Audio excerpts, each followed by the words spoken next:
సంవత్సరాలన్నర రక్షణ పొంది భూమి మీద రక్షణ చేశారు. భూమి మీద కాపలా ఉన్నారు. భూమి మీద సేవ చేశారు. భూమి మీద ఆయన త్యాగము చేసి ఆయన రక్తముతో మనకు నింపి ఉంచాడు. ఎర్ర సముద్రం 2 పాయలు చేసిన దేవుడై ఉన్నాడు.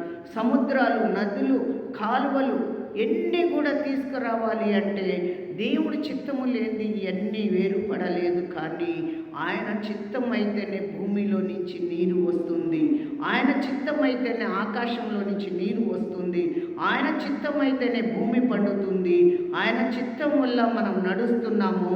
ఆయన చిత్తము, ఆయన ఆజ్ఞ లేనిది మనం పైకి లేవలేము. అందుకే జాగ్రత్త కలిగి దేవుడి కోసము మనం నడిచి ఉండాలి. ఆయన ఆజ్ఞ లేకపోతే దేనికి పనికిరాము. చాలా జాగ్రత్త కలిగి ఉండాలి. నేను మొన్న ఒక ఇంటికి వెళ్ళినాను. వాళ్ళు ఉండేది చిన్న గుడిసెలో. ఆ గుడిసెలో ఉన్నవారు ఎంత, అసలు వాళ్ళని చూస్తేనే నాకు కన్నీరు వస్తుంది.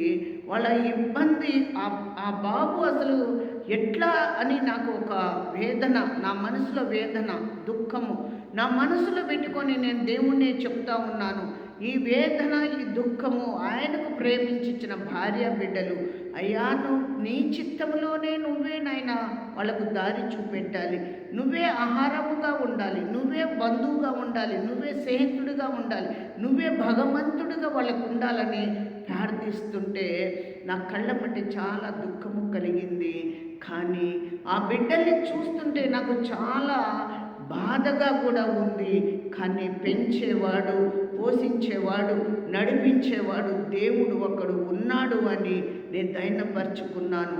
ఎందుకంటే ఆ బిడ్డకు నడవటానికి మనిషిలాగా 2 కాళ్ళు చేతులు సరిగ్గా లేవు. కానీ అదే బిడ్డ దేవుడు కానుక ఇచ్చి ఉన్నాడు. హల్లెలూయా.